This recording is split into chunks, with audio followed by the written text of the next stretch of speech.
তো কথা বলতেছিলাম গণ্যমান্য অতি জঘন্য একটা চুতমারানিকে নিয়ে, যার নাম হচ্ছে আসেন।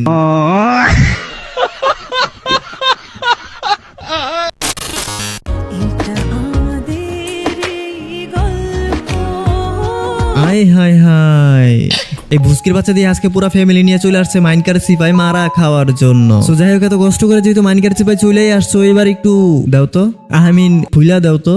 আরে রে, আমি বলতেছি খুইলা দেওয়ার জন্য, মানে দরজা মরজা খুইলা দেওয়ার জন্য ইন্ট্রোটা মারি।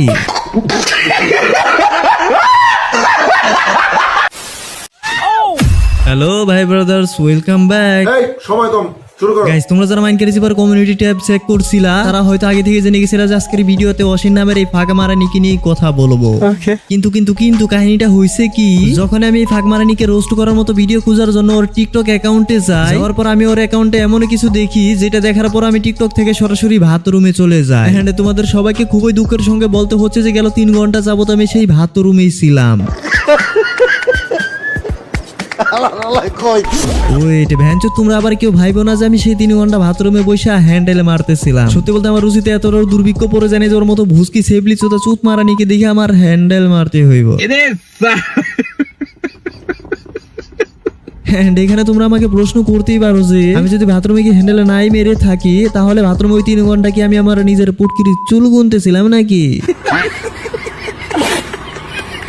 শুনো, আমি বাথরুমে কেন গেছিলাম সেটা একটু পরে বলতেছি। তার আগে বলি, আমি ওর রোস্ট করার মতো ভিডিও খুঁজতে টিকটকে কেন গেলাম, কেন আমি ইউটিউব বা ফেসবুকে দেখতে গেলাম না। ওকে, তো প্রথমত ইউটিউব বা ফেসবুকে হ্যান্ডেলবাজ অডিয়েন্সের সংখ্যা খুবই কম, আর যেগুলো আছে সেগুলো আবার রোস্টিং ভিডিওর নামে রিভিউ ভিডিও দেখার জন্য পুটকি বাইতে বইসা থাকে। যে বোকাচোদাগুলো জানেই না যে রোস্টিং মানে কি, রোস্টিং কিভাবে করতে হয়, সব কিছু হ্যান্ডেলবাজ পোলাবানদের সাপোর্ট পেয়ে তারাও আজকে কমিউনিটির মধ্যে রোস্টার হয়ে গেছে। আসলে এগুলারে রোস্টার বলে না, এগুলারে বলে হ্যান্ডেল সাপোর্টার। আর এই বকচুদগুলা মনে করে যে 3 মিনিটের ভিডিওতে 2 মিনিট 59 সেকেন্ডে শুধুমাত্র গালিগালাজ করে, আর 1 সেকেন্ড একটা ইন্ট্রো চুদাই দিলেই হয়ে যায় একটা রোস্টিং ভিডিও। চুদনার পোলারা সামনে বাইলে পুটকির ভিতরে এমন থাপড়ামু।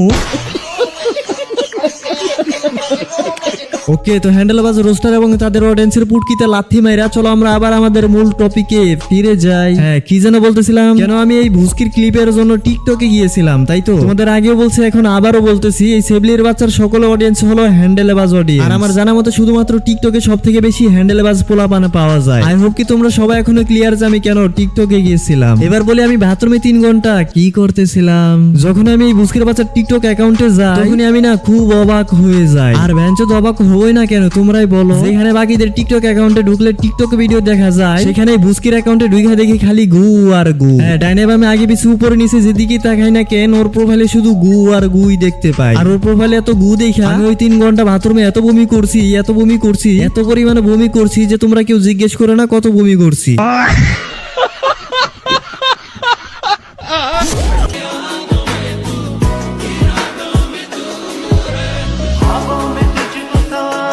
দাঁড়া, বুস্কির বাচ্চা ইন্ট্রোটা মাইরা তোর হেডা ফাটাইতেছি। সো হে গাইস, আসসালামু আলাইকুম, this is your host Rizon and মাইনকার জীবন নতুন আরো একটি ভিডিওতে তোমাদের সবাইকে স্বাগত। মনে রাখবা, এটা কোনো গলির চিপা না, এটা হচ্ছে মাইনকার চিপা। আর মাইনকার চিপায় যে একবার পড়ে যায় তার সার আছে তবে নিস্তার একদমই নাই।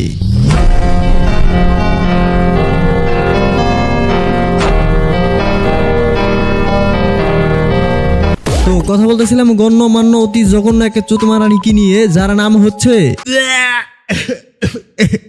আসেন।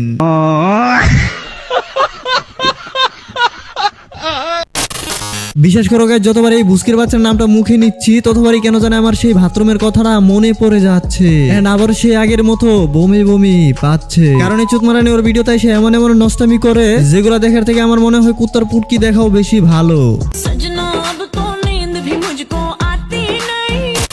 হ্যাঁ, কুত্তার পুটকি দেখলে অন্তত তোমরা বলতে পারবা যে এতক্ষণ কুত্তার পুটকি দেখছি। কিন্তু এই ভুস্কির বাচ্চা ভুস্কির টিকটক দেখলে তোমরা কারোর সামনে মুখ খুলে বলতেও পারবা না যে এতক্ষণ এই ভুস্কির টিকটকও দেখছি। কারণ পাবলিক খুব ভালো করে জানে যে এই ভুস্কির টিকটকের নামে আসলে নষ্টামি করে বেড়ায়।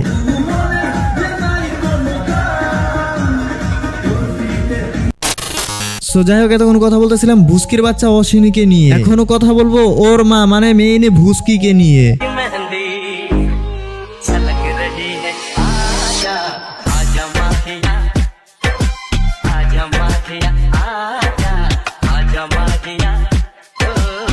শোনো, সহবাসের রাতে কন্ডোমের জায়গায় পলিথিন ব্যবহার করলে যে কি লেভেলের পাপ হয় এবং সেই পাপের ফল যে কতটা ভয়ঙ্কর হতে পারে সেটা সে এরকম একটা চুতমারানি জন্ম দিয়ে এখন হারে হারে বুঝতেছে। কিন্তু কথা হচ্ছে কি, পলিথিন ছিঁড়ে গিয়ে দুর্ঘটনা না হয় একটা ঘটেই গেছিল, বাট এই ভুসকি চাইলেই তো ওরে কোনো চুতমারানি না বানায় ছোটবেলা থেকে আদব কায়দা শিখিয়ে মানুষের মতো একটা মানুষ বানাইতে পারতো, কি পারতো না? কিন্তু সে সেটা করেনি। আদব কায়দা শিক্ষা আচার আচরণ না শিখায় ওরে ছেড়ে দিছে টিকটকে মাগিবাজি করার জন্য। এই ভুসকির বাচ্চার ফেক লিঙ্ক ভাইরাল হওয়ার পর যখন পাবলিক ওদের পুটকিতে ছেপ দেওয়া শুরু করছিল, তখন গা ঢাকা দেওয়ার জন্য মাঝখানেও তারা ইসলাম ও ধর্ম নিয়েও ব্যবসা করার চেষ্টা করছে।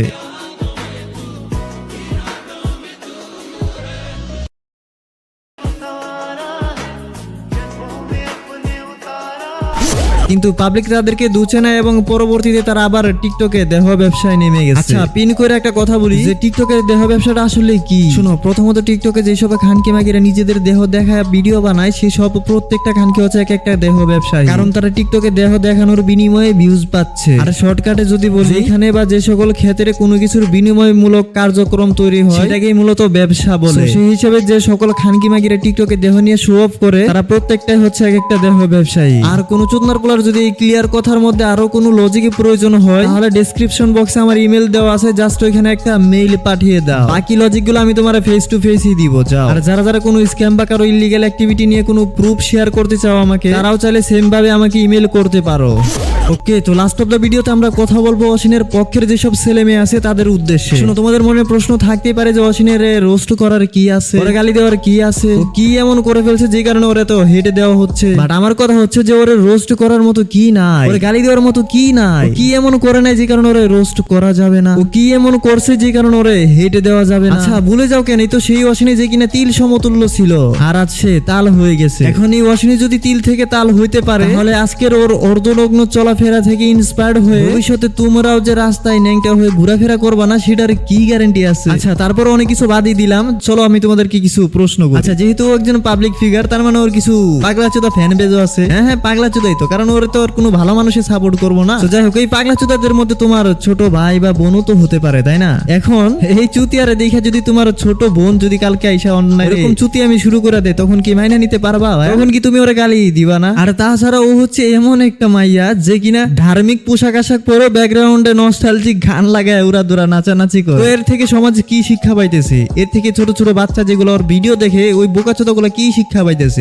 আরে সেই তো হইছে, সেই আজকে ও করছে কালকে আমিও করবো, ইন্সপাইরেশন নিতেছে, তাই না? বোকাচোদা এগুলো ঠেকাইবো কে? হ্যাঁ, তুই ঠেকাবি নাকি বেটা আইসা? তো যাই হোক, যেহেতু এটা কোনো আলটিমেট ভিডিও ছিল না, তাই আজকের ভিডিও তো আর বেশি না খেলি, রেখে দেই কোনো পরবর্তী ভিডিওর জন্য। হ্যাঁ, কমেন্ট করে বলো এই ভিডিওর আলটিমেট ভার্সন কি তোমাদের লাগবে। যদি তোমরা কমেন্ট করো যে আলটিমেট ভার্সন লাগবে, তাহলে আমি কথা দিচ্ছি এই ভিডিওর পরের ভিডিও এটাই হবে সেই আলটিমেট ভিডিও। আর আমাদের চ্যানেলে আলটিমেট ভিডিও মানে যে কি সেটা তো তোমরা ভালো করেই জানো। আর যারা জানো না তারা চাইলে এই প্লে লিস্ট একবার চেক করে দেখতে পারো। হোয়াটএভার গাইস, এই ছিল আমাদের আজকের ছোট্ট একটা ভিডিওটা তোমাদের কাছে কেমন লাগছে সবাই অবশ্যই কমেন্ট করে বলবা, এন্ড এটাও কমেন্ট করে বলবা যে নেক্সট ভিডিওতে তোমরা কাকে দেখতে চাও। সো আজকের মতো এখানেই চলে যাচ্ছি, তবে ফিরবো খুব শীঘ্রই নতুন এক ধামাকাদার ভিডিও নিয়ে। ততক্ষণ সবাই ভালো থেকো, সুস্থ থেকো, আমার জন্য অপেক্ষায় থেকো, চ্যানেলে সাবস্ক্রাইব করো, লাইক মাইরো। আল্লাহ হাফেজ।